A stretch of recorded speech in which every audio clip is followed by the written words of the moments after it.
Welcome to Season 5, Episode 5 of the Family Travel Australia podcast. We are Paul, Katie and Jasper from the Feel Good family. Join us as we explore this great country, Australia, its people, places and cultures.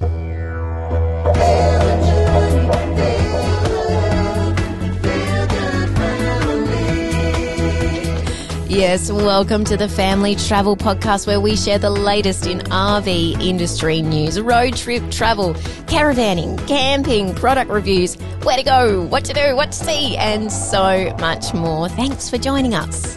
This week, we continue our Tasmanian adventure with a 300-kilometre ultimate road trip through the rugged Western Wilds from Hobart to Strahan, including a masterpiece of artwork found deep within the wilderness, Tasmania's oldest penal colony, breathtaking World Heritage Forests, the spectacular Gordon River, the West Coast Wilderness Railway, Tasmania's tallest waterfall, and we laugh our way through Australia's longest running play. And, of course, some incredible camping. Free camping, off-grid, low cost. It's all in this week's episode. It is rugged and it is wild. Love this west coast of Tassie. Oh, look, it truly is the last remaining frontier of Australia's wilderness, isn't it? Yeah, it really is untouched. And, you know, when you come to Tassie, you can see why so many are drawn to the east coast with those beautiful beaches and, you know, that milder weather that they get over there. But do yourself a favour, when you come to Tassie, make sure you put the west coast on your itinerary to get yourself deep and thick within that epic, rugged, stunning, pristine wilderness, that World Heritage wilderness. Look, coming from the mainland, doing a 300-kilometre drive journey across a week, it's not a lot. No, it's not, you know. I mean, that would be our average daily travel day when we're back on the mainland.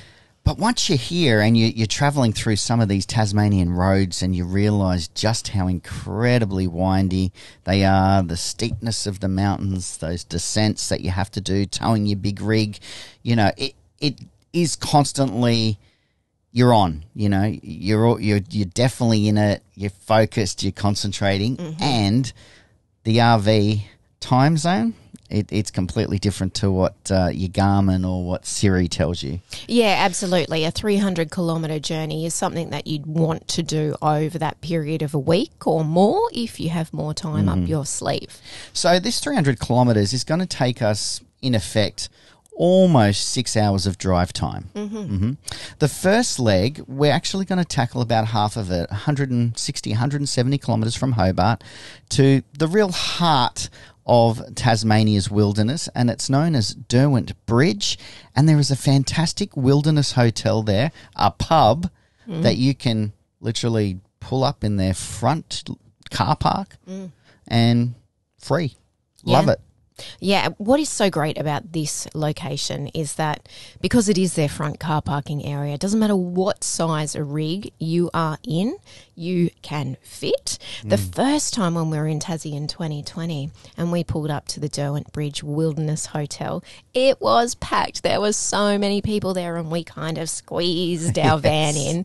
This time around, it was a very different experience, with ourselves being the only van there, and then I think later in the evening, a couple of little camper vans pulled in, even a couple with a swag. Yeah. What's great about the location is just across the road there are public restrooms, so that makes it very easy for people. There's also a dump point across the road as well, so it is a great stopover.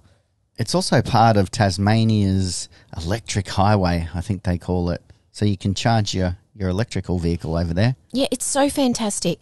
This drive from Hobart to Derwent Bridge, if you're new to Tassie, this is your initiation. Yeah. You are going to drive on not only some of the windiest roads that Tassie has to offer, but some of the most spectacular roads deep within, as you said, Paul, deep within that wilderness, within that incredible rainforest. It is such a stunning drive. Look, this location has quite a lot of highlights. For us, the pub is actually one of the best pub stays that you can enjoy. Look, it is free. You don't really have to go in and, purchase a meal or a drink, but we would say do it just to walk into what is like a very large alpine ski lodge. As you walk through the front entrance, there's this absolutely massive roof ceiling with the wooden exposed beams and then floor to roof windows that really bring the wilderness into the restaurant. The restaurant was surprisingly full. It was really busy, and there are lots of accommodation options in Derwent Bridge. I mean, it is a tiny little town, but there's lots of little cottages and chalets. So if you're not travelling in an RV, there is plenty of selection for you, which I think would be why the pub was so busy the night that we were there. And the owner-operators are super friendly and their meals are fantastic and huge. Yes. And Jasper can vouch for the ice cream with the chocolate topping. Yeah, definitely a great spot to stay, particularly to break up this leg. Once you've done that initial Hobart to Derwent Bridge, you are probably going to want to stop for a night, just regroup, get yourself together, have a good night's sleep. But also, there is an incredible attraction here that you must do, and it's also the gateway to the Sinclair National Park. So the Cradle Mountain Sinclair National Park, one of Tassie's epic national parks. Derwent Bridge is right on the southern end where Sinclair is, and you can really easily access that part of the national park. It's like a 5-minute drive down the road from the Wilderness Hotel. Okay, the real highlight, though, for us was to visit the wall. The wall in the wilderness. It is this incredible sculpture piece made out of 100 panels of 3 metre by 1 metre high hewn pine wood. Now, the artist is Greg Duncan, and over a decade he has been chiselling away at it's a masterpiece. I mean, we have never been witness to anything so incredible, a creation done by one man, his passion, and the talent will just blow your mind. Look, this is one of those places where we had lots of Tasmanians say to us, you guys have to go to the wall. You just have to. And really not having any idea about it. And, you read in the brochure, there's 100 panels of hewn pine that have been carved out by this man. Okay, let's go check it out. You walk into this incredible building, which I must add has been hand-built by Greg, his wife, and their family. And what reveals itself to you is, I truly think, one of the most incredible things that we have ever seen, particularly on our 2 years around Australia. Look, it's referred to as the most ambitious and unique piece of art created by one man in Australia, and it is exactly that. It's breathtaking, and it really is very hard to put into words how it feels to experience the wall, because it is an experience and it is a journey. Look, we were really fortunate to be met by Greg when we entered. You book online. It's $20 for adults. And I think because it's such a talented piece, you wouldn't expect to be met by the artist who says, "Oh, welcome to the wall. Thanks for coming. Yes, I've got your booking. No cameras. Please respect that. Take your time. Look at the upstairs gallery. Sit in front of the large open fireplace, and if I can get you anything, let me know. If you'd like to walk around with a glass of bubbles or a Tasmanian whiskey, or that can be arranged." Yeah, look, had we known that, we wouldn't have booked at 9 a.m. in the morning. That is true. That's a good tip, actually. And then I just remarked to him, it'd be really great to know if the artist was here. And he says, "Oh, that's me." We're like, "What are you doing on the front door, man?" Yeah. And he's like, "Oh no, this is part of what I do. I like to meet people and share the experience and and show them through, and unbelievable. So after we spent about 45 minutes walking down each side of the wall, they're split into two 50-metre sides, so 51-metre panels by 3-metre height. We went over and we were just, like raving fans. Oh, my God, you're so talented. Wow, you probably hear this all the time. Thank you so much. We gave him one of our cards, and I said, look, we're going to be filming a piece to this outside, obviously, because there's no cameras allowed inside, and we fully respect your wishes. And he said, maybe I could send you a few photos that I share with media outlets that you could put to your story. And so then I completely put him on the spot, and I said, what if I arranged an interview? Would you be open to having a chat on camera with me?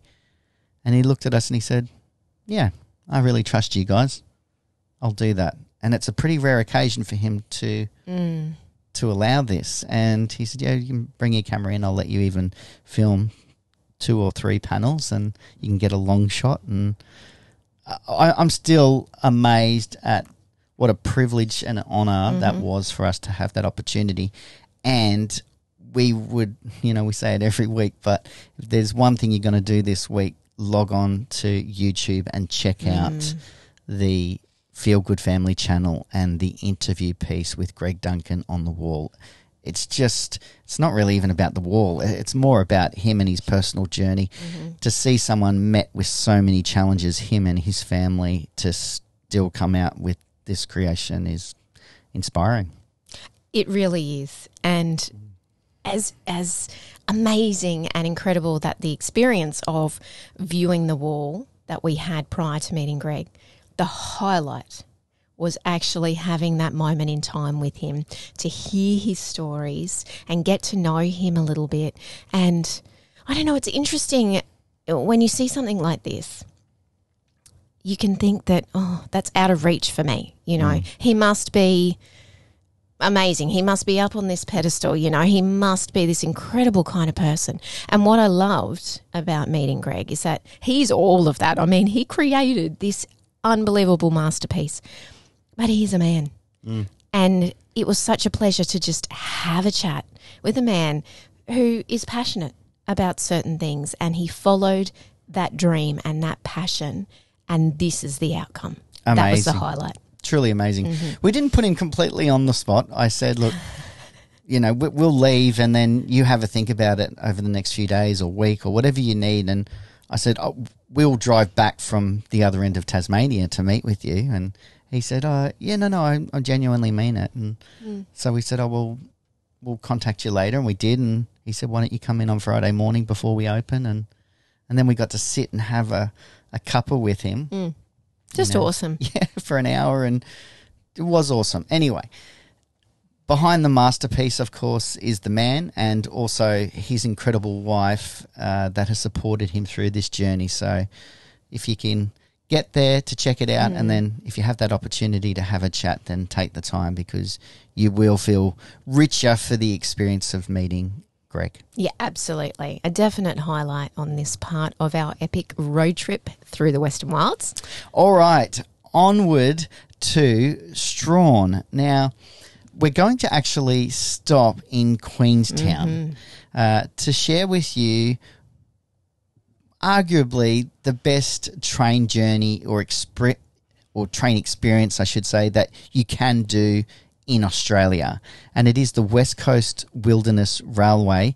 It is certainly the number one experience to date for Jasper, being the train enthusiast that he is, and for all of us. What a world-class experience in this tiny island state of Tassie. It really is, and again, it takes you through that incredibly epic rainforest on a very, very old railway line that was used, of course, in the era of mining here in Queenstown. Now, poor old Queenstown gets a little bit of a bad rap. Yes. It has been mined extensively, and you can see the scars of that in the landscape. We love Queenstown for how epic it is, and that drive from Derwent Bridge into Queenstown, I think there are over 99 turns as you make your way up the mountain, and then Queenstown reveals itself sitting deep down in the valley, and then, of course, you've got to come back down the mountain to get down into the town. We really love the landscape. It is so unique. And then to have an experience like the West Coast Wilderness Railway, which unfortunately this time around for us was fully booked out. And this is, of course, due to it being so popular and such an incredible experience to do on the west coast of Tassie, but also unfortunately due to limitations with current COVID restrictions and staffing. And we've actually found quite a lot of businesses are really doing it tough at the moment, trying to keep up their staffing levels and operate at, I guess, 100% capacity for them. So we didn't get to ride on the West Coast Wilderness Railway this time around, but we certainly did it when we first visited Tassie. And again, we would totally recommend. This is one of those experiences. If you are coming to the West Coast, it has to be on your list. We would recommend the Queenstown to Double Barrel half-day tour. Yes. It is the Rack and Gorge tour, because you get to traverse the part of the line, the Rack and Pinion, and that's what makes this entire experience so unique, is that this train can climb one of the steepest inclines in the southern hemisphere. Amazing. On a system called the Rack and Pinion. Jasper, if he was here, would tell you all about it. It is truly a beautiful tour. There's only 2 Rack and Pinion train systems in Australia, but this is the only one that is still operating. And operating as you said, Paul, a first-class experience. There are tiered price points. You can go into the general carriages, which is wonderful. We were spoiled. We did get to experience the first-class carriage. I think it's called the Wilderness Carriage from memory. There you go. And it includes almost like a butler service, different times of the journey. There's morning tea, afternoon tea, a beautiful lunch, but it's just a wonderful experience. Yeah, really, really fantastic. And of course, if you've got a little train enthusiast in your household like we do, then yes, you absolutely have to do it. Okay, we're going to say goodbye to Queenstown and we're going to head to Strahan. It, again, really isn't that far down the road, but with that windiness, have we said that already? It is quite a journey. Stunning landscape with the mountains. These are covered in snow during the cooler winter months and even sometimes over Christmas. The locals there have said to us, it can snow here any time of the year. Yeah. So it is a beautiful, picturesque drive down into this sleepy little seaside town of Strahan. Again, such a beautiful location on the banks of the incredible Macquarie Harbour, and Strahan steeped in so much history around settlement and the convicts. And this really is one of the reasons why you would come to Strahan, is to immerse yourself in these stories from Australia's past. For such a tiny little village, really, gosh, isn't it punching above its weight? It's remarkable, again, that there are so many world-class experiences on offer here. The real jewel in their crown is the access to the Gordon River. And we were very fortunate to get on to the Gordon River cruises. This is a hybrid vessel, incredibly luxurious vessel for a full-day experience that included, because of the summer months, an evening component and dinner cruise.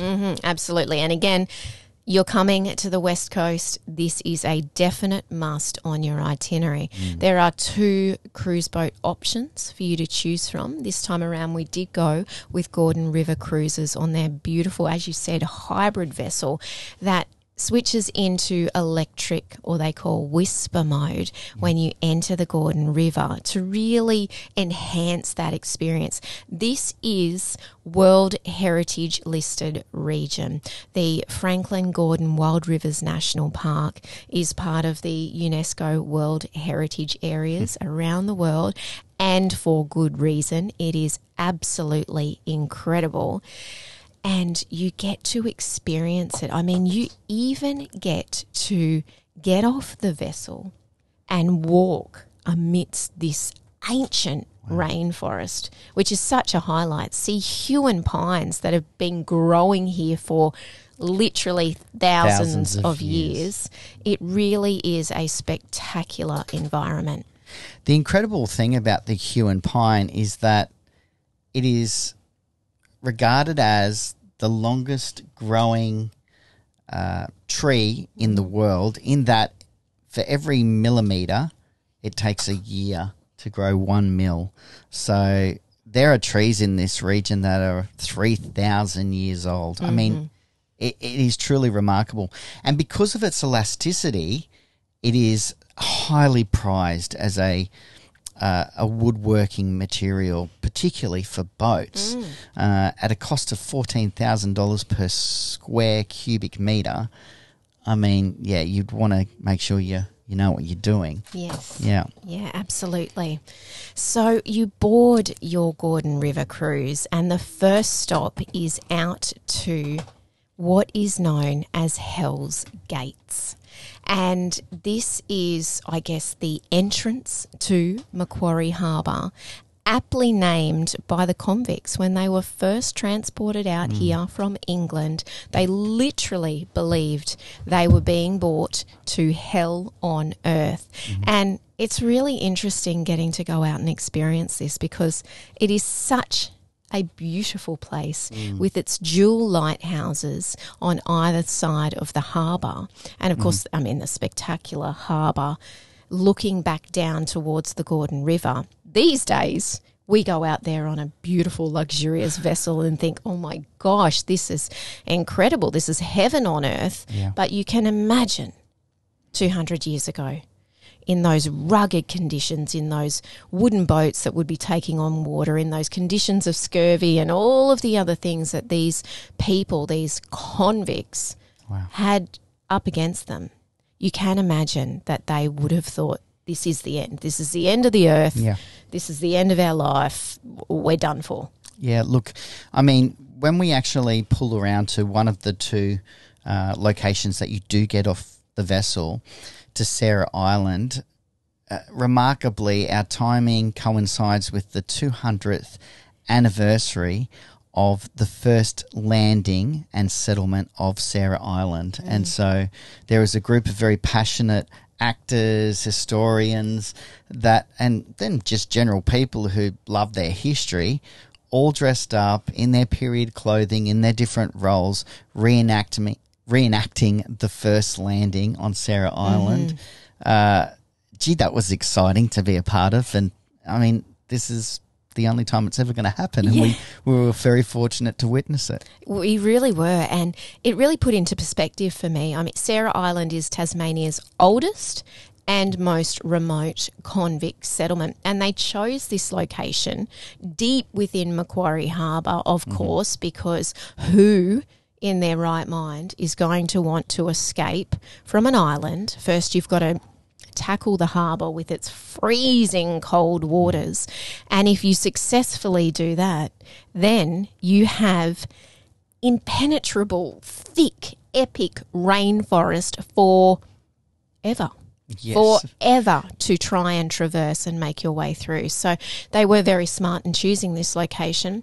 Thankfully, we weren't convicts, because I think it would have been a very hard and harsh life. But Sarah Island is amazing. There are ruins of these buildings, and I mean, it was a community. That's right. Look, the other highlights of this particular experience is how personal it is and how intimate it feels. We had a young guy named Sam who was our onboard narrator and host, and then when we were off into the World Heritage area and that walk and talk, he is so knowledgeable and just incredibly passionate. To meet a young person, you know, that is so dedicated to their work like this is unique. Yes. So we will give him a shout out. There is also a perfectly timed onboard audio-visual presentation that is throughout the vessel. There are 3 different, tiered levels across the boat, Yes. The cruise boat that you can enjoy, and there is a buffet meal that is served throughout the cruise as well. It is just, a world-class experience that we would say include on your trip to Tasmania. Most certainly. Absolutely. And you want to experience this infamous, beautiful Gordon River. I mean, it made headlines with the proposed damming and thankfully that never took place. Lots of passionate people advocating to keep this pristine area pristine. You do want to get yourself out in and amongst this incredible World Heritage wilderness. Okay, and my highlight, to be honest, was the ocean trout that was served on board from this region. It just, look, incredible. I loved everything about this. Yeah. Look, I have to say, and we are going to talk about this in so much detail in next week's podcast when we visit the Huon Valley and the southern Tasmania region. But the produce here in Tasmania, if you are a foodie, you are going to love it. And what I love is that everything is locally sourced. I'm sure that comes from being an island where you have to source things locally, but it is so prominent here in Tasmania and within the tourism experiences that are on offer. So definitely get amongst that because it's what makes Tassie so unique. They love giving each other a bit of a lift as well. Oh, here, try John's, marmalade, or try Jenny's, pate, or here's Cassie's pickled whatever. I mean, it is everywhere you go, there is this community-driven inclusiveness. It's, the competitive edge has gone away to really look at, well, how can the community benefit, thrive here? How can we talk each other up? Yeah, absolutely. We love that part of Tassie.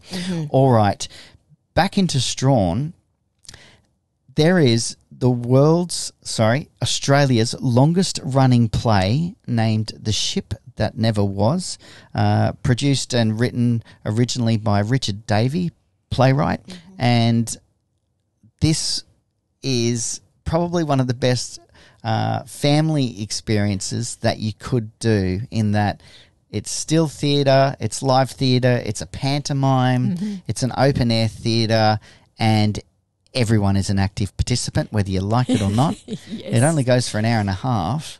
Yeah. It is so much fun. I haven't laughed out loud like that so much in so long. Yeah, it really is. And look, if you have done the Gordon River cruise, then this is the perfect complement to that, because it extends on what you learn on the cruise about the history of this area, and particularly Sarah Island.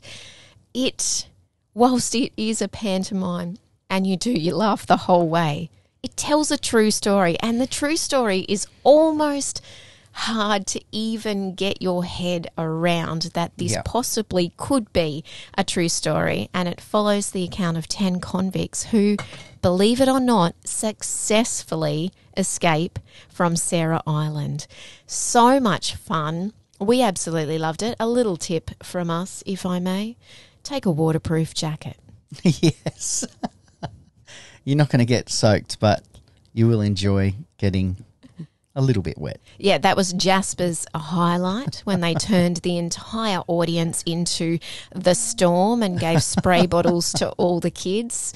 Lots and lots of fun. Do support these actors who are doing an incredible job here in Strahan, and it is Australia's longest running play.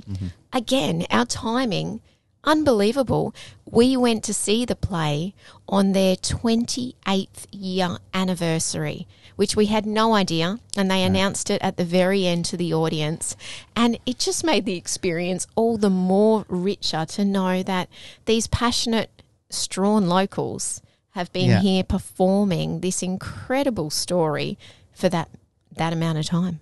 And the whole experience is operated by only 2 actors. Yes. And they are the same actors that you see on Sarah Island that do the guided tour through that part of the journey as well. Quite amazing. Okay, we're going to actually do a little day trip from Strahan. In fact, you could, call it about a 6 hour. So, a little longer than a half-day trip. And it's out to a place called Montezuma Falls. Now, this is one of Tasmania's 60 great short walks. I'd say this is on the longer end of the word short, like right out past the letter T. I think it talks about it through the brochures and online as being an 8-kilometre walk. Mm-hmm. It in fact is 10.5 kilometres. Yes, not sure who measured that one, but even when you get there, it actually corrects it and says, "Look, this is an 10-kilometre walk." So, but it is to view the Montezuma Falls. It is Tasmania's tallest waterfall at, I think, 104 metres tall. That's right. Quite a sight. Not a lot of water was flowing when we got there, but it was still a waterfall and quite awesome. You sort of keep looking up and looking up. Yeah, you really realise how tall 104 metres actually is when you're standing at the very base of it. Look, this is a really easy walk, and this is what I loved about Montezuma. Even though it is 10.5 kilometres, it is a very easy walk. I think it's graded as a level 2, meaning you don't need a lot of bushwalking experience. Mostly it is flat. You are following the old tramway route that used to cut through this valley when, of course, mining here was thriving, and they mined for just about everything in these hills. I think there was like gold, silver, tin, lead, and one more. Maybe iron. Anyway. So much stuff. There's like 5 different mining metals. Yes. And so the track is mostly flat. It does have inclines and declines, and they are fairly gentle. Mm-hmm. What I think will get you in the end is the length as opposed to the intensity of the walking track itself. Jasper loved it because every now and then the old sleepers from the tramway would be revealed, underneath the earth on the walking track. And again, you're in this incredibly green, alive environment of the forest. So it certainly makes you feel that way as well. Look, it is, I think, did you mention graded level 2? Level 2. Yeah. So, I mean, it is relatively easy, and as you say, it's really just the length, and that last 3 kilometres, you're sort of slightly walking back uphill to the car park, and Jasper did it on his own 2 legs. His new PB, personal best, 10.5 kilometres. So well done to little Jasper. Oh, look, it's dog friendly as well, so you can take your dog with you on leash, which is great. So definitely, if you're looking for a hike experience in this part of the West Coast, it's located kind of between Zion and Rosebery, so 2 little towns that are north of Strahan and Queenstown, and again, really scenic drive. Look, I think it's only about an 87-kilometre drive from memory from Strahan, one way, but you need to allow somewhere between an hour and a half to 2 hours to go on that journey. That's without the van in tow, by the way. So, yes, it gives you a good example of even just a normal vehicle that it's just so windy. Yeah. And remarkably, we've said it before, the sign says 100-kilometre speed limit, and then underneath it says changing road conditions. I don't know who can do 100 kilometres on their roads. No, and definitely don't try. You don't want to try that. No, don't follow the sign. Okay, we're going to wrap up the experience part of of this podcast, but we do want to talk about where we stayed briefly in Strahan, and it was at the local Strahan Golf Club. Yes. Now, this is a fantastic spot to stay. There are 2 caravan parks in Strahan that are in closer to town. And when I say closer to town, I mean really there's not that much distance between where the golf course was and the caravan parks. It was very busy. We were there in the height of school holidays. Those caravan parks were very full. We opted for the golf course. It is an unpowered off-grid campsite. $10 a night. I mean, really, you can't get better than that. It backs right on to the beautiful green of the golf course and then overlooks on the other side of the road a very large green recreation, almost sports playing field area. So the views were great. There was lots of green grass. It is pet friendly, so you can have your dog there if they are on leash, of course. You do need to be fully self-contained with your own bathroom facilities and the ability to obviously run power and water from your own van. There is a dump point literally a block away as well, so just a great location. Yep, and it was a really easy self-check-in process. Pop your cash in a little envelope in where the golfers would go and pay their green fees as well. So good. We love sites like this because you're not squashed in. No. You know, you've got that beautiful outlook. Again, you're out in the environment.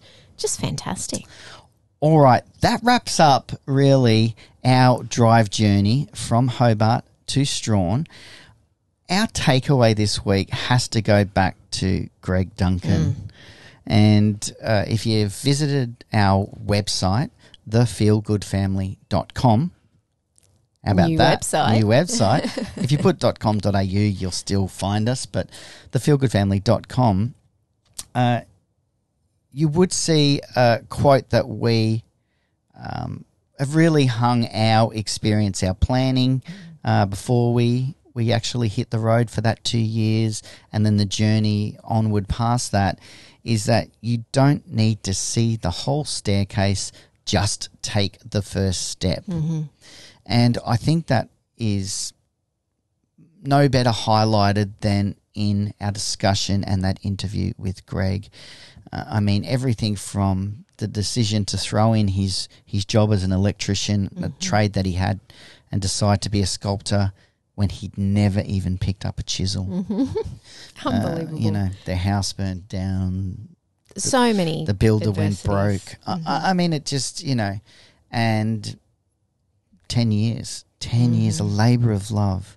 You know, we wish him and his family, you know, continued success, and again, encourage you to go and be inspired by this man's story and his family's journey, because it's one of the best that we've had on the road.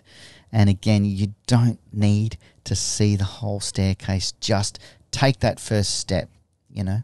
Towards whatever your dream is, whatever it is, whatever your passion is. Yeah. Greg is perfect proof of that. All right. Thank you, Greg. Our newsroom this week.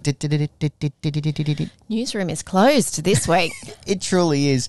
And not for any other reason other than the remote wilderness of Tasmania in a lot of areas has zero connectivity. Which I might add, we are loving being off-grid again and out of internet signal, only for a few days, but it is so good and a good reminder to unplug every now and then. Yeah. Whether you're going away or not, switch off the TV, put down your devices and just take a moment out. It does something, not only for your headspace, but also for your soul, doesn't it? It's good for your kids as well. Yes, it definitely is. Less screen, more green, as we like to say. Yes. Look, we do travel with a personal satellite device, like a personal beacon. Our version currently is a little Garmin Mini, I think it's called, and it is fantastic. You can get plenty of other different versions of this. It really is an ability to stay connected. You can still text back to people, I think up to 10 texts a month, or there's different tiered plans. It is a subscription that you can turn on and off on a plan called Freedom Plan, which we do and do use. There is another brand called Zolio that we are yet to look into, but are keen to, because it is, I think, half owned or partly owned by an Australian company. So they also do a very similar personal satellite device. But that is a question we get a lot. Well, do you feel safe? Can you still, if there were a problem, be able to get that addressed? And yes is the answer. Yeah. Yes, but no news is good news this week. So next week we will bring you a news item. But sometimes it's good to say no news. All right. Absolutely. I think that really wraps up this week. Next week, we have what we refer to as a deliciously good road trip. Oh, my goodness me. Yes, if you're a foodie, you are going to love this one. We ate and drank our way through the Huon Valley and southern Tasmania, and it was awesome. Amazing. And it's probably a good opportunity to, again, to give you a reminder to visit our website, thefeelgoodfamily.com, and check out the downloadable free itineraries that Katie has done. They're quick guides, little 2 pages on every week of our road trip journey around Tasmania. Or if you want to really get the full experience and the detail in the 16 to 20 page versions of the itineraries, you can purchase those. The ebooks, they're awesome. Yep. They cover everything that we have done, everywhere we have been, everything that we have experienced, everything that we've eaten if we're in the Huon Valley. So do check them out. And Katie's design work and the photography in those documents is outstanding and well worth the price. So get on there and support that as well and check that out. The reason why I mention that is because if you do purchase one of the full, complete versions of the itineraries, we will gift you our e-book of The Taste of Tasmania. It basically is how to eat and drink your way around the Apple Isle. Look, by the time we get around the Apple Isle, we will be experts at eating and drinking our way around. Look, we have already found so many incredible places, and many of which are off the main tourist trail. So if you are looking for those really unique foodie experiences, our audiobook e-guide will be for you. Yes, and we will actually record that. I think it'll be around mid-April, and then that will be delivered to you as well if you for free if you want to grab one of those itineraries. Awesome. Sounds fantastic. So next week, Southern Tasmanian Wilderness. For now, I think we will leave it there. We'll say dream big, look after yourself, look after your family. And happy trails.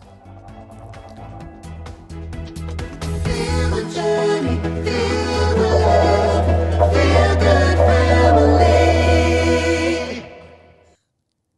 I'm hungry. Just talking about the Huon Valley, I'm like, right, I need to eat. I knew you were going to say that.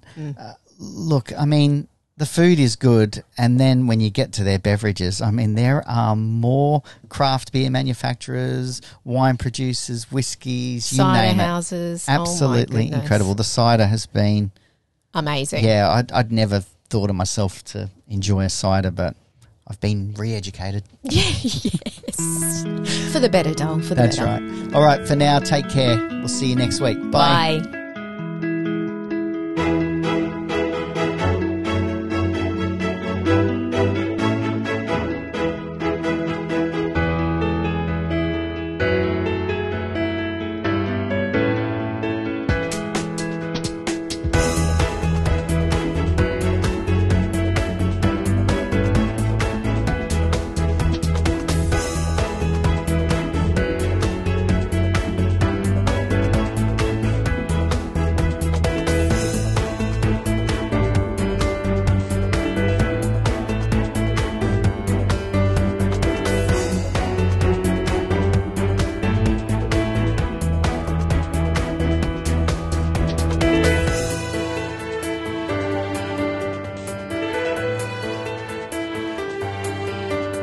Feel